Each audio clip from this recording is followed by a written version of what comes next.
Alright, here we go. It's 5TC here. I'm back with another video. Today, I will be ranking every single LEGO Ninjago season, from the pilots all the way up to LEGO Ninjago Dragons Rising Season 4 Part 1. Because if you remember, April 1st is when the new season officially dropped for English speakers. It dropped like last week for non-English speakers. I think it dropped in like French or Germany somewhere. But yeah, on April 1st, funnily enough, part 1 of Season 4 of Dragons Rising dropped, and I watched it. And before I continue, this video will contain spoilers, so if you haven't seen it, then I'd recommend go watching it. But, yeah, so let's get into it. Now, I know it's been a long time. It's been a while since I made a video. It's been kind of even longer since I made a Ninjago video. But that's because I haven't really been knowing what to record. Like, I'm back in college. Like, I'm back in my dorm recording this right now. But I just haven't really had anything I wanted to record. There haven't really been any new snacks I wanted to try or whatever. But regardless, I'm here to show you guys the new season, so let's get into it. First up, we have the pilot season. And this is a season I am very nostalgic before because, I just said before, I meant for, I'm very nostalgic for it. It's the first ever season. It's not technically a season, but I guess you could say it's season 0. But basically it has Kai in it, the ninja. The ninja team are just starting out. And basically the whole plot of the season is, like, Kai joins the ninja team originally to save his sister because she was kidnapped by Samukai and the skeleton. Basically, that happens, and then Wu comes in, swoops up Kai and says, you want to save your sister? You have to become a ninja and fight the Dark Lord, which the Dark Lord is Garmadon. And there's just a lot that happens, but also not a lot happens. And the pilot season really introduces a lot of mechanics. Like, we get the golden weapons, which are kind of like the MacGuffins of Ninjago. They also learn Spinjitzu. They learn the Tornado of Creation. They have to fight Garmadon. But at the end of the season, Garmadon escapes through the portal, but the ninja have the golden weapon, so everything is fine. And there's just so much I love about it. And obviously, you know, this is going to be heavily nostalgic biased because I grew up watching the pilots, and I loved watching the pilots. Like, a couple months ago, during their 15th anniversary, like, the not Ninjago, but LEGO, sorry I'm stirring so much, but LEGO actually uploaded every single Ninjago season from the pilots, I think up to season 10, because 11 to 15 were already on here, and Dragons Rising, it's on here for the most part. The new episodes aren't really on YouTube yet, but season 4 part 1, episode 1 is, so I don't know if episode 2 is on there yet, I haven't checked, but regardless, I really love the pilots, and I think it still holds up today, but I don't really think it would compete with some other seasons, so unfortunately I will be putting it in B tier. Now, I do think when I did this video last year, I had it on A tier, because I really love the pilots, but I think I'll put it on B tier because I do really like it. I have a lot of fond memories with it. I really like the character designs. I like the ninjas' outfits. I like the Skulkin. I really like the Skulkin. I like Samukai. But, yeah, that's where my, pilots ranking is going. Now we're getting into the real seasons. The real reason you probably clicked onto this video. I kind of have a love. I don't know where I'm going to put this yet, but this is Season 1, Rise of the Snakes.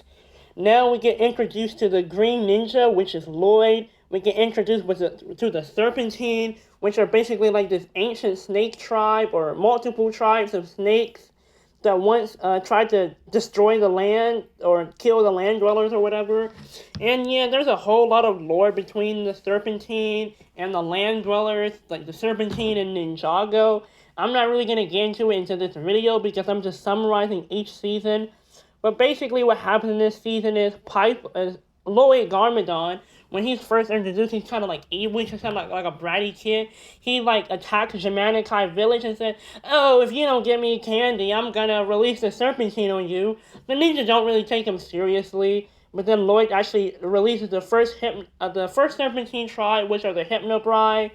Eventually he releases the Fangpires, but, no, or I don't know if he released, yeah, because the Hypnobride betrayed him. He releases the Fangpires. The other two tribes are released, I think, off-screen or something. But yeah, they all betray him. Wu comes and snatches Lloyd up and basically makes him become the Green Ninja because apparently it was his legacy or whatever. And he becomes a ninja now, but he's still a kid. And like I really like season one. Like at the end, the ninja have to fight the Great Devourer, but Garmadon is back and he has 4 arms. And what I really like about season one is like for most of the season, Garmadon is kind of like an anti-hero. Yeah, the ninjas just had to fight him in the underworld and whatever. But Garmadon is basically an anti-hero for season one. Like, he's still kind of villainous, but, like, he still has good traits. Like, he doesn't want to fight his son. Like, he wants to protect his son. Like, throughout the season, Garmadon is actively protecting his son, or trying to. Like, he doesn't want to fight him. Like, Lloyd is becoming the Green Ninja. There's a whole thing with the golden weapon sparkling when they come around him. And, like, it's just a really good season. I really like the Serpentine, like the Hypno Bride, which are blue. They basically get hypnotized if you stare into their eyes. We have the Fangpires, which, like, if they bite you, you turn into a snake. We have the Venomari, which if they spit on you, then you basically see your greatest fears. And the Constricti, well, they can just dig holes. That's basically it. I mean, that's really all I can say. We also have the Anachondri, which are not in this season, but Pythor is the last Anachondri. And there's a whole story where Pythor is basically a cannibal. Like, he basically ate all of the Anachondri, so he's the last one. And there's the whole thing with the Fang Blades. You have to collect all the 4 Fang Blades, then you can awaken the Great Devourer. The scene I really like the most is when the Great Devourer is first awakened. He literally swallows Pythor and Wu. Obviously, Wu makes a sacrifice, but Pythor is literally betrayed by the Great Devourer. And it's at that moment that the Serpentine kind of realized that they screwed up working with Pythor because he awakened the Great Devourer. But there's just so much I like about season 1. I'm so nostalgic for it. I don't think it's one of my favorite seasons, though. I think I probably will put it on top. I think I will put it in front of the pilots. But I don't really know. Like, I do. One thing I keep saying this a lot, but I really love their ZX outfits. Their ZX outfits are some of my favorite outfits. I don't know if I want to put it above the pilots or not. Like, I feel like this is going to be controversial. And there are a lot of things I like about it. Like, Scales is actually my favorite character in Ninjago. Or one of them, at least. Like, if you exclude the ninja and all the other villains or whatever, I just really like Scales.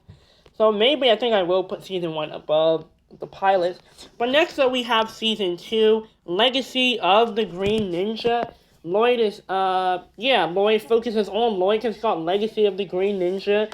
And the whole first part, okay, I have to break down Season 2 because there's basically 2 parts. We have the filler episodes, which are the first 6, and then the actual storyline, which are the last 6. And, like, I know Season 2 gets a lot of hate online for the filler episodes. There have been some people defending it, but not really. So I really want to defend the filler episodes. Like, I don't think they're really that bad, in my opinion. I really like the filler episodes. Now, granted, do I think they should have had 6 filler episodes that don't really contribute anything to the plot? No, they really didn't need to do 6 episodes of that, but it's not bad. And one of the most controversial episodes is literally one of my favorite episodes of Ninjago, at least in terms of Season 2, at least in terms of the filler episode. It's Wrong Place, Wrong Time. They go back in time, and the timeline is just... I can't really explain that episode, but I really like it because it's a callback to the pilot season.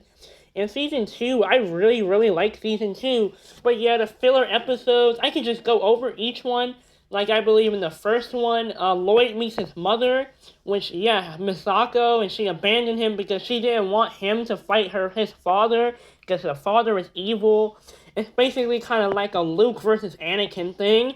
Like, where Garmadon is Anakin, and Lloyd is Luke. That's basically what's going on in the first season.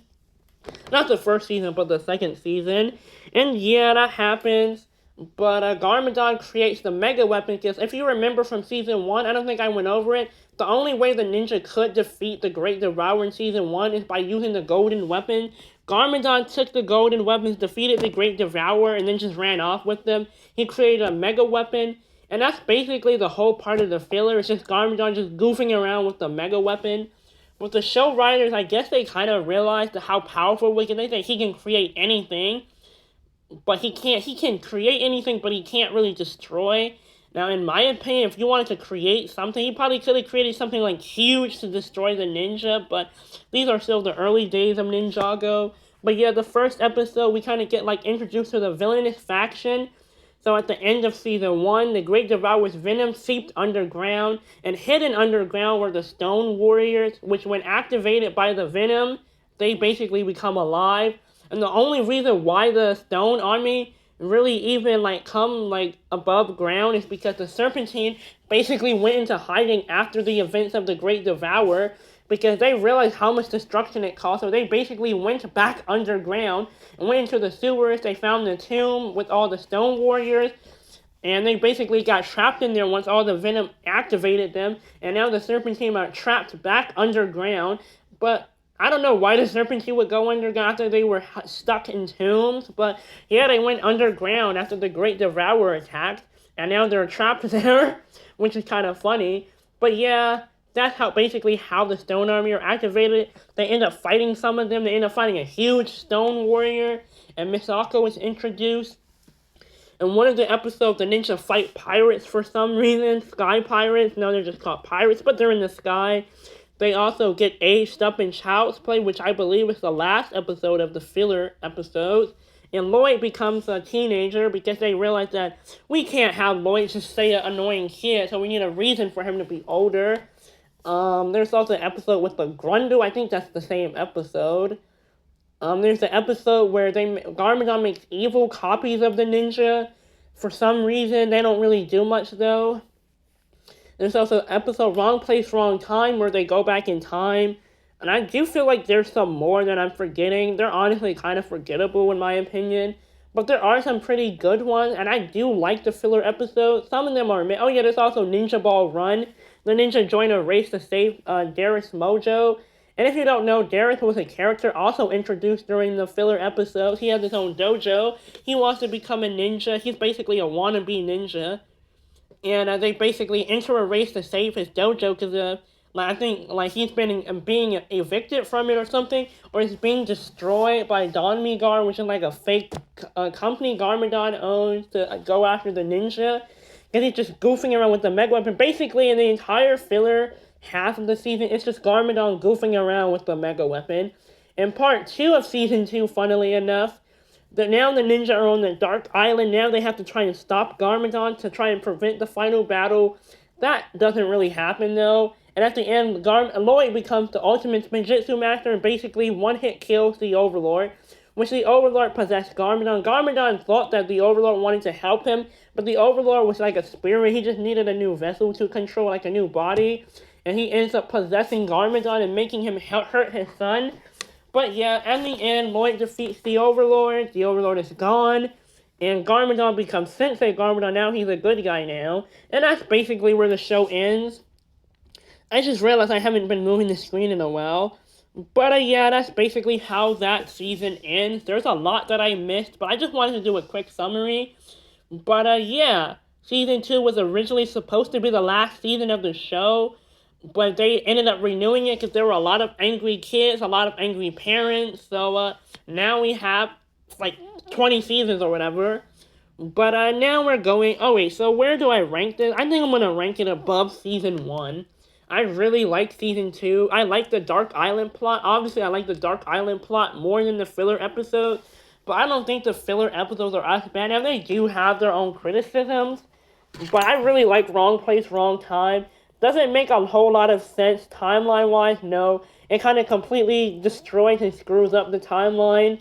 But that's another story for another time, for another channel. Now we have season 3. I don't know where I'm going to rank this. Probably like C or D or whatever, but I'll put it here for now. Season 3, somehow the Overlord returned. He returns like as a virus or whatever. He needs to break out the Digiverse. The ninja kill him like 2 different times. It doesn't work. Then Zane ends up sacrificing himself at the end. This is basically the technological season of Ninjago. Now it's called New Ninjago City. And yeah, we have Cryptor. The whole villainous faction of this season are the Ninjroids. The Ninjroids are fine. But we have Pixel introduced. I don't really care that much about Pixel. There's just so much I want to say about Season 3. But like, basically Lloyd loses his power so the Overlord can become the Golden Master. And that was basically just the show saying, you know what, we made Lloyd way too overpowered. We need to scale his powers back, which I think was a pretty fine choice. Giving it to the Overlord and basically having the power destroy it for good. The Overlord ends up getting killed at the end. But yeah, we have the whole thing with the Digiverse. The ninja have to go into the Digiverse to defeat the Overlord, which they do, but the Overlord somehow escapes through like a hard drive that Pythor had. Yeah, Pythor is actually back in Season 3. He's like the hooded figure at the beginning of the season. And this season only has 8 episodes. So, okay, there is an episode where they go into space. And I really like that episode. And that's probably one of my favorite episodes of the season. I know, I've been saying that like for the most controversial episode. Now, if you don't know how Ninjago works, there are different realms, which realms are not planets. They kind of exist like within the ethereal divide, which is like the space in between realms. We kind of learn about this more as you go on, but so I'm not really spoiling much. So the whole idea of space existing doesn't really make a lot of sense lore-wise, but I really liked how they went into space. They fought the Ninjroids, they had blasters, they had these spacesuits. They found the golden weapons, but the Ninjroids ended up taking it back to Earth. Now the ninjas are stuck in space, now they have to find a way back. Now I was actually just watching, like, a couple weeks ago, if you know the YouTube channel Duckbricks, they make some pretty cool Ninjago content. Like, he actually had a guest over, because, like, he had a guest that was basically going over each Ninjago season, trying to get his friends into the show. And I think the guy's name was Brad, Brick Archive, he's another YouTuber. He was saying, wait, why didn't the ninja just use the Tornado of Creations to make a way to go back home? And I'm thinking back, like, yeah, why didn't the show bring back the Tornado of Creation for that? Because the last time we've seen the Tornado of Creation up to this point was in Season 1. And I think they only used it to create the Ultrasonic Raider and never again. But yeah, they probably really could have used the Tornado of Creation again, but they didn't. But if they end up getting home, they use these elemental shields as they're falling through the sky. It's never explained how they get it, and they never use it again. Like, they literally use his ability only once. And this is a season, like, overview, like a season ranking. But I do want to say, like, it's a huge thing in the Ninjago community where the ninja will get, like, some special ability, but then never use it again, like, ever, and it's never explained in the show. It might be explained on social media, but there's not really a canon reason behind it. But yeah, Season 3, they end up defending the Overlord. Zane ends up sacrificing himself. And to be honest with you, I don't really care about Zane's sacrifice. I mean, yeah, back then it was very, very emotional. But then, like, they kind of spoiled that he's alive. At the end of the episode, like, it kind of hints that Zane... I feel like if they just didn't include that scene at all, then the his death would have been more emotional, more impactful. But I don't really care for it. But Season 3, I do really like the technological aspects of the season. Like, growing up, I was a huge fan of the rebooted game, the rebooted Rise of the Ninjroids game on the DS, or 3DS, and I used to love playing that game. So I really have a lot of good memories with Season 3. So I think I'll rank it in C. Like, it's not D tier, I don't hate it. It's just, they brought the Overlord back. They could have just made some random virus character. They really did not need to bring the Overlord back. I just don't get it. Like, just leave the Overlord dead. Just make a new character. But that aside, let's get into some actual good seasons now. Season 4, I think I had it in S tier in my other video, but for now I'll put it in A tier. Season 4, Tournament of the Elements. The ninja learn that there's other elemental masters, so they aren't special anymore. And they get, like, basically how the whole season starts off. They're basically all mourning Zane's death. And they go to this noodle place. There's these guys that start attacking. They follow them. They end up finding a poster of Zane and say, Zane, your friend is being held captive on this island. So the ninja have to go to the island. They don't know it's being run by Master Chen, who basically wants to steal all their elemental powers. Garmadon has his own history with Chen, which I'm not really going to get into. But, yeah, the history, Chen used to be Garmadon's master. Chen literally caused the Serpentine War. Chen is the reason why Garmadon got with Misako instead of Wu. It's like Misako and Wu. Like, Wu used to have a crush on Misako and wrote a letter for her, but he didn't write his name on it for some reason. That wouldn't be the first or last stupid thing Wu does.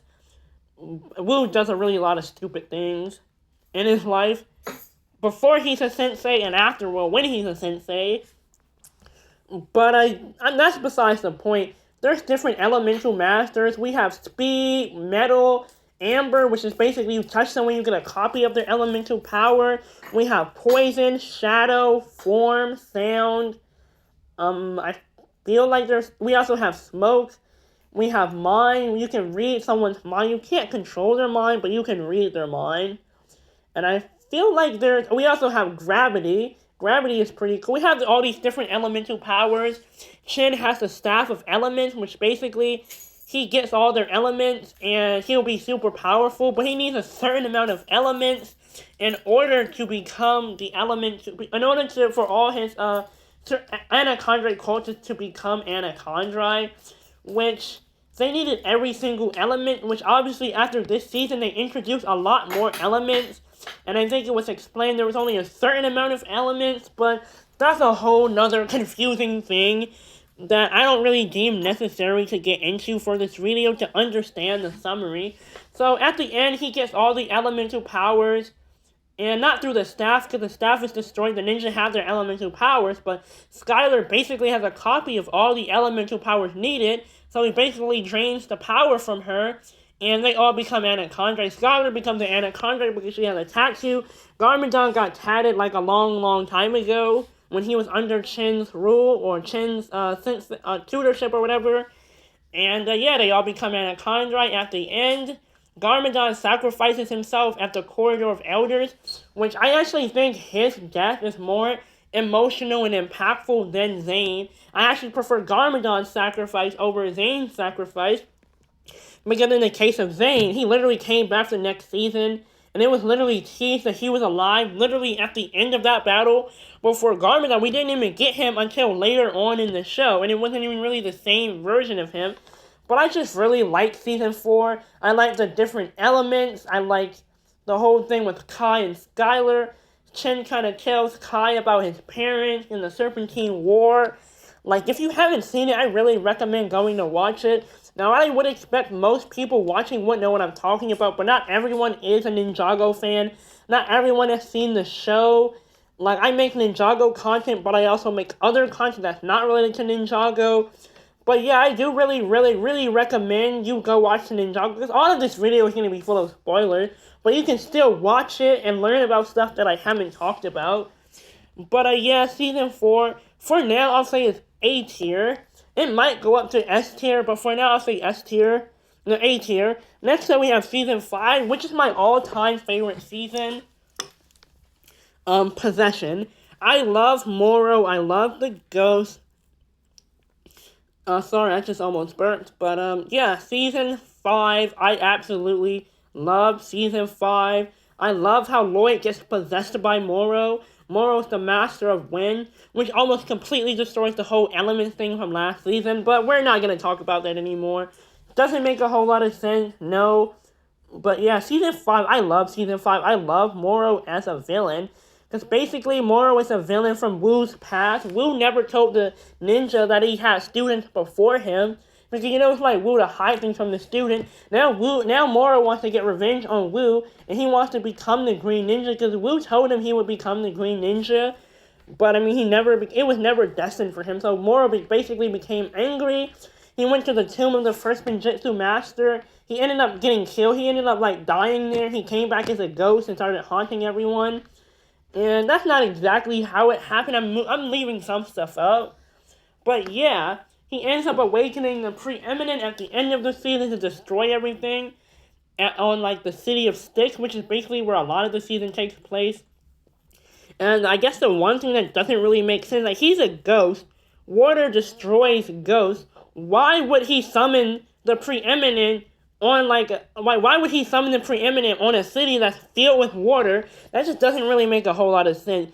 But I'm also leaving some other important stuff out. This season introduces us to Ronin, which is basically like a bounty hunter mercenary. He's kind of like an anti-hero. Sometimes he's good, sometimes he's bad.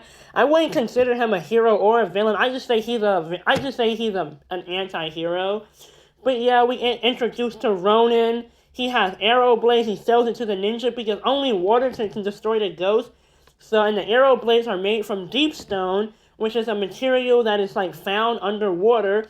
But this is also the season, and I know I haven't really brought it up, but we actually get Nia introduced as the water ninja. If you don't know, for the first couple seasons, Nia was Samurai X, but in season 5 she becomes the master of water because her mother Maya was the master of water, Kai's father was the master of fire, and they ended up passing their powers down to their children.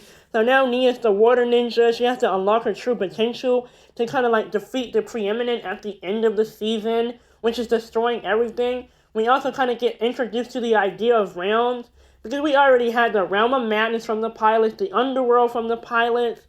We also had the Cursed Realms from season 4. But now we got introduced to the idea of the Cloud Kingdom, which is kind of stupid that they write Destiny, but that's kind of retconned later on, and I don't really want to get into that. I know I said this before, but basically the Cloud Kingdom, apparently they write everything that happens, which kind of defeats the point of the show. But I really like the Cloud Kingdom as a concept. Like I really think it's a really nice realm. But the whole idea that they write Destiny just doesn't make any sense.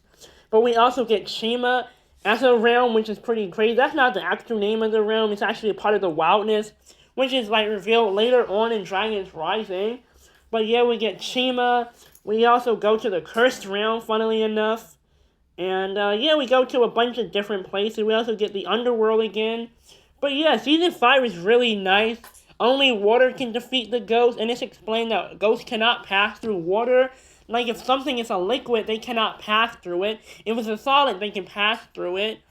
But, I also forgot, one of the major things of the season, Cole becomes a ghost. So they go to the Temple of Air Jitsu, the Temple in Haunted Hill, and it said that if you stay in there after midnight, you become a ghost. All the ninjas get out except for Cole. And, Cole becomes a ghost, and he's pretty much a ghost for a couple of seasons, and I really, really like that. Cole has to now adjust to being a ghost. And I forgot something to tell you guys about the end of Season 3, or I guess really just Season 4. Zane becomes Titanium in Season 4, and in Season 5, Cole becomes a ghost, and I really like that. So now we're going to talk about Season 6. I just realized this video is probably going to be like an hour long. It's probably going to be one of my more longer videos. I am going to try and speed up the next few seasons, just give you a general summary, but I really, really care about Ninjago, so I want to tell you guys about all the details. Next up, we have Season 6. I don't really know how I feel about the season, actually. I haven't watched it in a while, but I remember a lot of it. We have Narukon as the villain. He wants to bring back Ninjago because Ninjago was the sister realm of the Cursed Realm, which was destroyed. That was a whole thing. It's not really explained any further. They never really explained the concept of sister realms, like, ever again. It's not even explained in Dragon's Rising, so just forget about that whole concept. But yeah, Ninjago was destroyed after the Cursed Realm, so now he wants to get revenge on the ninja for destroying and basically killing everyone. You have to think about it. Nia's like basically a mass murderer. She literally killed all the ghosts, which in turn then destroyed Ninjago, and all those genies ended up dead, or Jins ended up dead. But yeah, the one thing I will say I like about the season, and I am going to skip around it a lot because this video was already 30 minutes long. One thing I will say that I like about it are the graphics. And I know it sounds weird, but the lighting is just so amazing in the season. Like, if you watch it, like, the episodes just look so good. And I don't know if they use, like, a different engine for it, but the lighting is genuinely some of the best lighting we've got, at least up until this point. The animation is pretty much still the same, but, like, it is amazing. I love it. And at the end of the season, Jay basically wishes that no one ever found the pot. And the whole reason why Narukon even came out was because Klaus actually escaped the preeminent in Season 5. And then he wanted to find the teapot of Tyron to become human again. But Jin's like to twist your words, and basically, once you use all your 3 wishes, you get trapped in the Jin Blade, and that's a whole thing. But yeah, that's all I really have to say about the season. There is more I want to say, but if you guys want me to, I could probably do a video kind of like going over each season. I don't know how I'm gonna do that yet since I'm still really screen recording, but if you guys want to see that, I will definitely do that in the future. But season 6, I did like it more than season 3. The only thing I didn't really like about season 6 was that ending. There was no other way for it to end though, but I just do not like that ending. But yeah, season 6, I'll say it's a C tier season. I do like the lighting. Jay's not one of my favorite ninjas, so I'm not that connected to the season. But I've actually kind of seen like the public opinion over the season change over the course of the years. I remember a couple years ago, maybe like 5-6 years ago, maybe even, okay, well the point is, 5-6 years ago, even before, a lot of people were saying it's the worst Ninjago season because of the ending. And I kind of fell into that same boat, but after a few rewatches, I think it actually is a pretty good season. I don't know if I would consider it B tier just yet. It is definitely getting there, but there's just seasons I like far better than it. Now, Day of the Departed was a special, and it focuses on Cole being a ghost. He becomes human again, and kind of focuses on his whole relationship with Sensei Yang. There's that whole thing. I forgot to mention, Sensei Yang, he was actually the creator of their Jitsu, which was introduced during Season 5, which was a pretty cool element, a special ability. Season 4, they can make Elemental Dragon. Season 5, they have Air Jitsu. Day of the Departed, they still have Air Jitsu. And yeah, Cole becomes a human, but basically they bring back all the Ninjago villains from the past, with the exception of Garmadon, the Overlord, and Nauticon, because, you know, Garmadon is in the Cursed Realm, or Departed Realm now. The Cursed Realm was destroyed and went to the Departed Realm, which is a... The afterlife in Ninjago doesn't really make a whole lot of sense. It's gonna make even less sense in the future. But, yeah, but we basically have, like, 3 or 4 different afterlife. We have the Underworld, the Cursed Realm, the Departed Realm, and now we have the Spectral Lands, which is basically the Cursed Realm and the Departed Realm put together. So I guess that still would be, like, 2 or 3, but that's a whole nother story. And then there's also a place that Lloyd ended up in a future season, which never got a name. But the afterlife in Ninjago just doesn't make a whole lot of sense. But, yeah, basically at the end of the season, Yang becomes trapped in the temple, but he kind of comes to peace with it. All of his students that were ghosts, they become humans now. And I actually really felt bad for Yang, because, like, he's not really... I wouldn't really consider Yang a villain, but, yeah, he kind of did enslave all his students to the temple, though, so that is a pretty villain thing to do. I'm not saying he's a good guy, and I wouldn't say he's an anti-hero either. I just said I felt bad for him. He created Air Jitsu, and it corrupted him, because Air Jitsu was actually created with dark magic, and it kind of just took over him. But yeah, he tricks Cole into picking up the blade of the villains. I don't know what it's called. The Departed Blade. And it basically releases their souls into their statues, which doesn't actually really make any sense at all. But it's still funny. I really like it.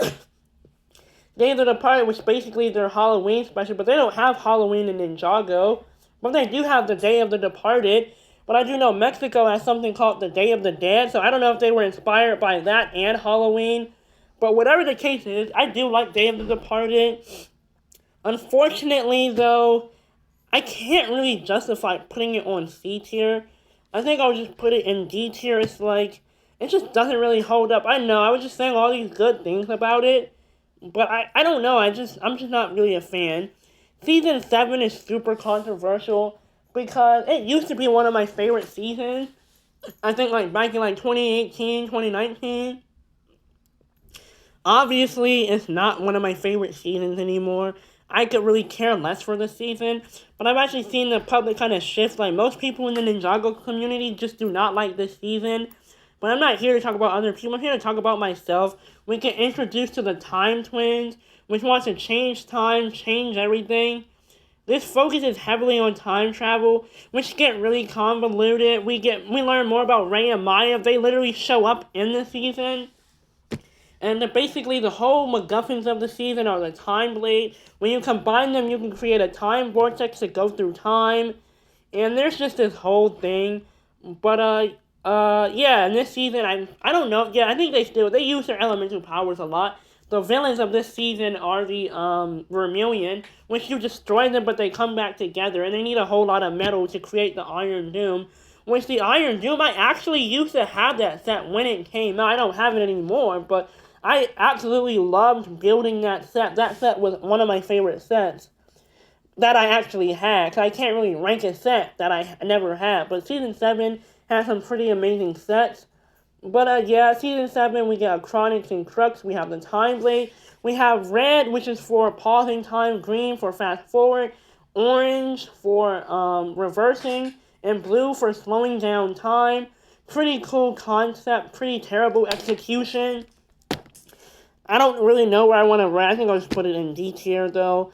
Like, if you asked me, like, maybe 8 years ago, obviously we wouldn't have the peak Ninjago scenes we do now. I just realized 8 years ago was literally 2018. So maybe it would have been Sons of Garden, but I don't think it would have been this low. I just don't know if I really care about it that much. I do plan on doing a full rewatch of the show at some point. I don't know when, though. But I might do it during the summer. Not gonna lie, because I do have other stuff I watch besides Ninjago. But, regardless, let's go on to Season 8, Sons of Garmadon. That's my second favorite season. And now for the next few seasons, I'm gonna try and just get through it because I'm kind of tired. But Season 8, I absolutely love Season 8. Garmadon returns, he's evil, we have the Oni mask, we have Harumi. We have just so much. The ninja have new designs because of the movie. Yeah, we have the Oni mask, we have Vengeance, which is red, Deception, which is orange, and Hatred, which is purple. We have Harumi, which is basically falls in love with Lloyd but manipulates him. She never loved Lloyd. Garmadon comes back at the end of the season. Absolutely great season. But that's all I really have to say for Season 8. For Season 9, Hunted, I don't know if I want to put it above Season 4 or behind it. Season 9, I really liked. I liked it a little less than Season 8, but I still love Season 9. Now, the 3 seasons, these seasons are part of something called the Oni Trilogy. It has Sons of Garmadon, Hunted, and then March of the Oni. We'll get to March of the Oni later. But Season 9, we have the Dragon Hunters. We have Garmadon. He literally destroyed Ninjago and basically made Ninjago into its own image, basically. Season 8 might be the only season where a villain has actually won in Ninjago. Like, Garmadon literally won in the season at the end of 8. Like, he literally, now Ninjago is under Garmadon's control. And the ninja basically are split up. The 4 original ninja, Kaiko, Jay, Zane, and Wu, are in the first realm, the realm of Oni and Dragon. But Lloyd and Nia are left behind. They think the ninja are dead. But we also have some other elemental masters from Season 4. We have Dareth. It's just such a good season. Like, I really like Season 9. But, yeah, that's all I really have to say for Season 9 without running on and on and on. But, yeah, I really like Garmadon. I really like the fights between Lloyd and Garmadon. I like the part where Garmadon said, "I have no son." And, like, yeah, it's just a really good season. And Wu was a baby in Season 8. And then he was a kid. And this season, he's a teenager. And there's the whole thing with the golden dragon armor and Firstborn. We also learn about the lore of the Oni and the Dragon, which were kind of like the first beings, allegedly. Yeah, the Onis were basically beings of destruction. The dragons were beings of creation. But obviously there is some overlap because we have Mistake, who actually died in Season 9. She was introduced in Season 8 but died in Season 9. They killed her off screen. She was an Oni, but she actually liked what the first Ninjutsu Master did to Ninjago. And she basically became good, or she was good. She was apparently one of the Oni warlords. Because the 3 masks each belong to an Oni warlord. I don't know which one she was, but there were 2 other Oni warlords. We never learned about them again. They kind of just forgot about the Oni after Season 9, well, after Season 10. But Season 10, I'll say, was a C tier, to be honest. It was alright, you know. I don't know if I like it more than season 3, but I think this is a good placement. I can't really justify putting it any higher though. But the Oni were kind of disappointing. The way they defeated them was also kind of disappointing. They did the Tornado of Creation. There were so many times before season 10 that they could have used the Tornado of Creation. And they literally probably could have used the Tornado of Creation during their fight with the Anachondri at the Corridor of Elders. But for some reason, they didn't use it again until season 10. And as of now, I believe season 10 is the last time they used it. Which is crazy, because they haven't used it in the 11-minute era, and they haven't used it in Dragon's Rising, because obviously the Ninja team is split up. But, yeah, there's a lot I could say about it. Cole dies, but it's a fake-out death. Somehow he survived falling into the Oni clouds. But yeah, Garmadon is back. He's basically a hero now. And, yeah, that's basically the last we see of Garmadon until crystallized. So, yeah, March of the Oni, I think I'll put it in C tier. I want to say I like it more than Season 6, but I just really like the lighting of Season 6. And I do like Season 6, I just do not like the ending. The ending is probably one of the worst endings of the show. Now we have the 11-minute era, from Secrets of the First Forbidden Spinjitzu all the way up to Crystallized. Now it starts getting juicy. Season 11. I'm not a huge fan of Season 11, but I like the Fire chapter more than the Ice chapter. All you need to know for the Fire chapter is we have Aspira, which was another villain from Wu's past. I forgot to mention, Chronix and Crux are from Wu's past, and Wu never told the students about it. Well, we have the same repeat in Season 11. And because of the events that end Season 11, or the ends the Fire chapter, they start the Ice chapter. But yeah, the villainess Aspira, she steals Kai's fire power. Kai kind of feels useless without his power. Even though they've lost their powers multiple times, they were still able to do stuff and get stuff done. I just don't really know what else to say about the Fire chapter. The Ice chapter, we have Zane as the Ice Emperor. I'm not a huge fan of Zane as the Ice Emperor. I think they probably just should have just made another character. I know a lot of people love the Ice Emperor. I'm not a huge fan. I don't really care. But again, Season 11, I just don't care for Season 11.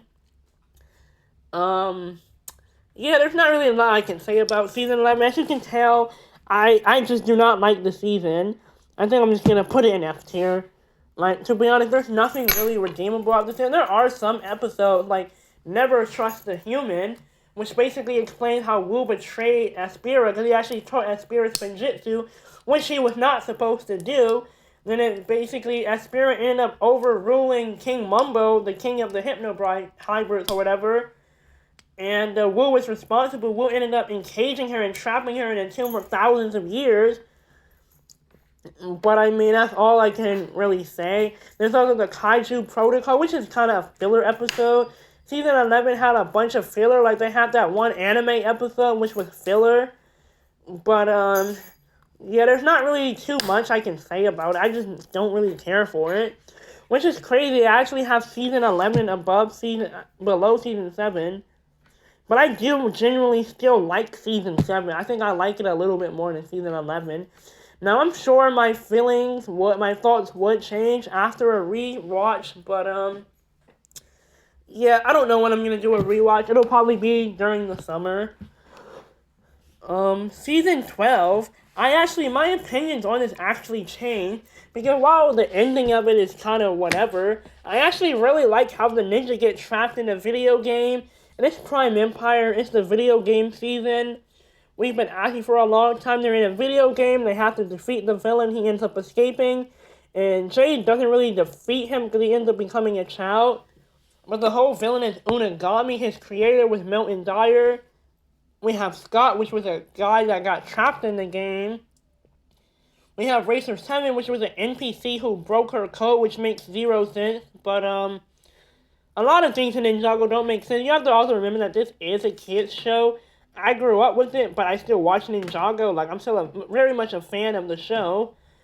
But, that's all I can really say for Prime Empire. I liked Okino. He was also a NPC. I like the ninjas' outfits. I like their avatars. I like the Legion of J. I liked a lot about the season. The ending is kind of okay. I think the ending was wholesome, but I just don't really like the ending, which is crazy for the two J seasons. I just don't like the ending. But there was originally a concept where, like, I think Lloyd, not Lloyd, but Jay's mother would be involved in the season. I think would have been way better than what we got. I'm just glad that Unagami was Unagami and not the Overlord coming back for a third time. But I do like Prime Empire. I think it's a pretty fun season to watch. It does have that nice rewatchability. We also have the mechanic. He was in season 6. I haven't talked about him because he was a side character. He didn't really do anything in season 6, but he basically brought Unagami to life in this season. So, I think I'll put it in C tier. I think I'll put it at the top. Maybe I'll even put it in B tier. I really like Prime Empire. But now we have Master of the Mountain, which is a cold season. I don't think I'll put it in A tier. Might be A or S. But I love it. It's a cold season. We never had a cold season. We had that whole special, but most people hate the special. This was really the first ever cold season. Cold focus. We learned more about his mother, Lily, which she was the one of the master. She was the master of Earth before him. We also get the Uply. We get the geckos, the months, the new black or gray skeletons. We get the Skull Sorcerer. King Vangelis, the Skull Sorcerer. We get the Skull of Hazardul. We just get so much. We get Griefbringer. We get Shintaro, which is like a city in the clouds, which is an empire and kingdom. It's just so great. There's a lot to love about Master of the Mountain, and I really, really recommend if you haven't seen it to go watch it. But season 13 is truly one of my favorite seasons. I will put it above 9, and I think I'll even put it above 8. Now, I don't know if I'll put it in S tier, but I'm looking at the rest of the seasons. So, I think I'll put it in S tier. My top 3 favorite seasons. But, yeah, we have 3 more seasons to go before I, get to Dragon's Rising. So, yeah. The island. The ninja are on an island. Not a lot really happens, but it's kind of like the first part for Seabound because it has the Wave Amulet or the Storm Amulet. The next season it has the Wave Amulet. The island is honestly really forgettable. I can't even really tell you anything about it. But I do, I guess, like some of the cutscenes. I think it's probably better than season 11, or maybe worse, but I genuinely do not remember the island. I just don't really remember a single thing that happened in it. Ronan returns, he's evil again for some reason, but that's really about it. I don't think it's a bad season. I think I'll put it in F for forgettable. Now we have Seabound. This is almost certainly an A tier season. I don't know if I would quite put it above Tournament of Elements yet, but this is truly peak Ninjago. Like Nia, the Nia season, we never really had a Nia season. I mean, maybe you could count season 5 as that, or maybe even season 6, but that was more of a J season. She was just there, or season 7, funnily enough. But that was more of a Kai season. It was kind of like a split season. But I felt like there was a more Kai focus and a Nia focus. But Seabound is, maybe S for Seabound, but I don't think Seabound is quite yet S tier. Nia unlocks her true potential again. She has her whole form. We have Kalmar is the villain, which is a Kalmari squid. We have the Merlopians. He wants to basically destroy the land world. So he has to awaken Wojira, which is kind of like the Great Devourer. They flood the city, and Nia sacrifices herself in the end. Great season, goated season. I don't think it's above season 4. Maybe it could be close again. I have to do my rewatch. But yeah, this video is almost certainly going to be like an hour long. I'm just realizing it. I kind of got to speed through it. Crystallized, terrible season. They did literally everything wrong. There's not really, I will admit I liked the first part more. But I mean, they literally brought Nia back in the second episode, which I just don't like when Ninjago does fake out death. Or they make a character die, but then they immediately bring them back. So yeah, they brought Nia back and she becomes Samurai X, so she's not really a ninja at all in the season. Like, even though Pixel is Samurai X, I don't know. They bring Harumi back, and it turns out Harumi did actually die in Season 9. But no, she died, but the Overlord brought her back. There's just so much. I just hate Harumi. I just hate how they murdered Harumi's character. But oh yeah, somehow the Overlord returned again. This is the third time the ninja have to fight him. I just don't know. He's the Crystal King. I really don't know what to say. There's just nothing I can really say about the Overlord. That hasn't been said about it. But yeah, they bring the Council of the Crystal King, which they don't really do anything at all. They're just kind of there for the ninjas to fight. Their elemental powers are ineffective against the crystals because they're made of Vengestone. But then they upgrade their suits, and now they're able to easily one-hit shot them or one-shot them. And there's just not a lot of good I can say about Crystallized. They literally did the worst thing possible. Literally almost no one in the community even likes Crystallized.